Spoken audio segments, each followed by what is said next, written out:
Hi, we're here today at the St. Paul's on the Hill Community Food Bank, and we're going to be meeting the new food bank manager, Lindsey. Come on inside with me. Hello. Hi, Lindsey. Welcome. Thank you. Come on in.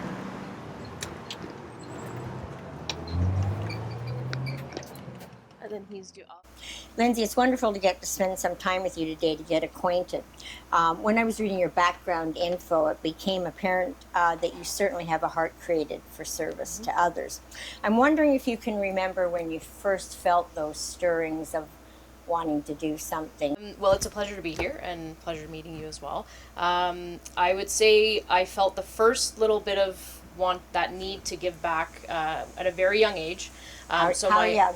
I think I might have been, from what I remember, probably about 7 or 8. Wow. So it's been part of me my whole life. It stems from my parents because I was brought up by two incredible people. My mom was in hospice a lot. She volunteered for hospice, and she would always make sure we were involved in the school fundraising, jump rope for heart, bake sales, things like that. She was also a volunteer in my class, so I had that extra little push.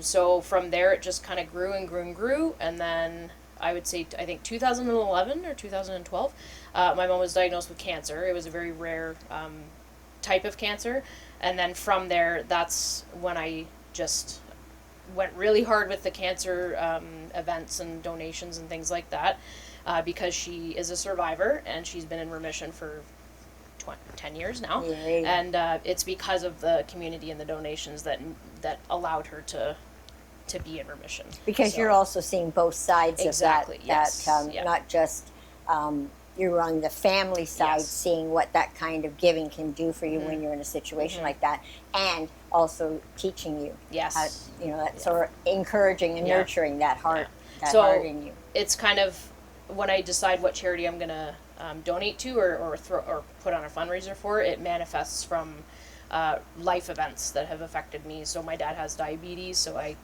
tailor towards that, and so on and so forth. I had a friend that passed away from cystic fibrosis, so I would do an event for that.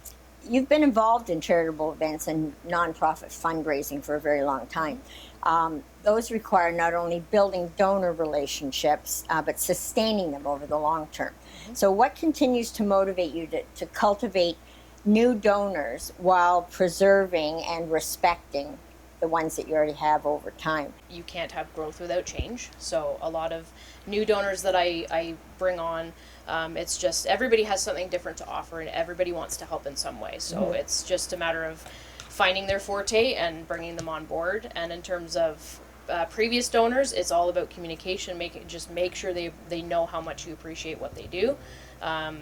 I keep in touch with a lot of them even to this day from events that I did 15 years ago. I'll go for coffee with some of them, and it's very important to always make sure that they know because they need what to a know difference their they're value. making. Exactly, right, they have to know their value. So yeah. There's lots of people that have been long-time givers, say to the food bank, volunteers or whatever, but may have during COVID lost their job, lost their home, and also that fear of going out and being around people.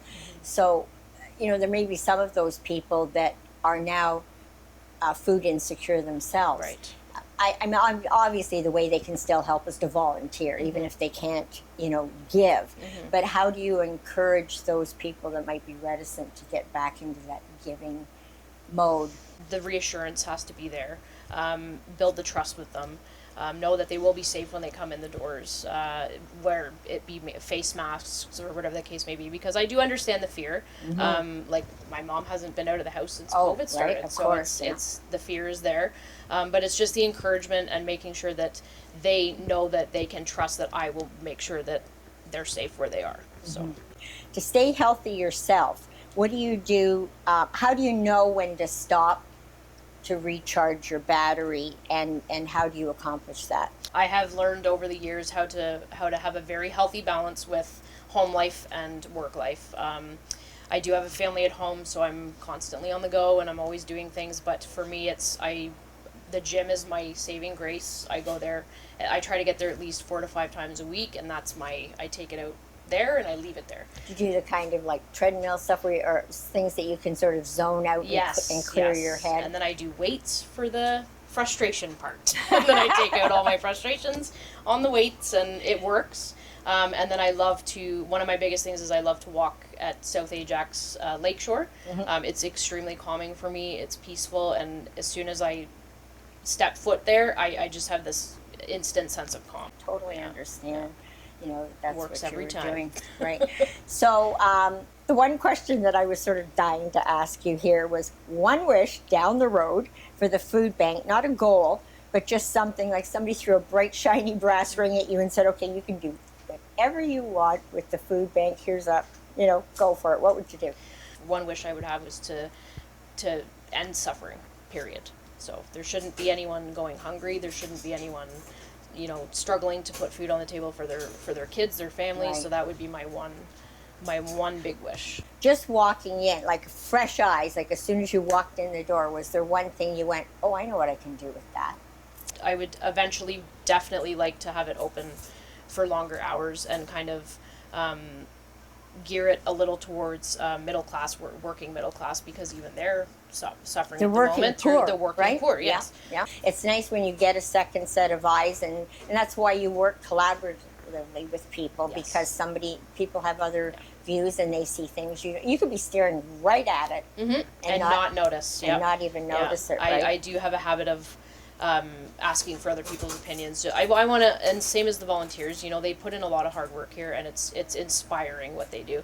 And to me, they deserve to be empowered. They deserve to be appreciated. So for me to just kind of go to a volunteer and say, hey, what do you think about this? And what are your ideas about this? I'll take it. And maybe it'll come to fruition, maybe it won't, but I feel that empowering the volunteers as well. It doesn't matter where you work. If somebody says to you, Lindsay, I'd like your opinion on this. Boom, it completely changes your attitude. Exactly. Right? It's a big job to volunteer for something like this. So. Well, I think that's wonderful. We had a nice little chat. I'm glad Yes. I got to spend some time with you and Yes. sort of, will we see you around the church from time to time? Yeah, from time to time, yeah. That's great. We're outside right now at the back of the food bank, and you can probably see a lot of the food staples that are on the shelves. Food bank in St. Paul's has been around for a very long time, many reiterations, and the new and expanded version you see behind us now. Volunteers here are what keep this food bank alive. I know for a fact that lots of them have been here 10, 15, 17, 18 years as volunteers. And it's not always light work. There's lots of times when they're working in snowstorms. The people that pick up the food at the retailers are out in snow and ice. They've spent years schlepping food back and forth between the units. So it's not for the faint of heart. And a lot of the volunteers here at our food bank are on what I call the shady side of 50. And so their work is always appreciated in the many, many countless hours that they spend volunteering. So as we go forward, here we go again. And our new food bank manager, Lindsay, has some wonderful people to work with, and I know that she's just going to have an amazing time with our amazing volunteers, who we always give endless amounts of thanks to. So thanks for joining us today at the food bank, and welcoming our new food bank manager, Lindsey Morrill.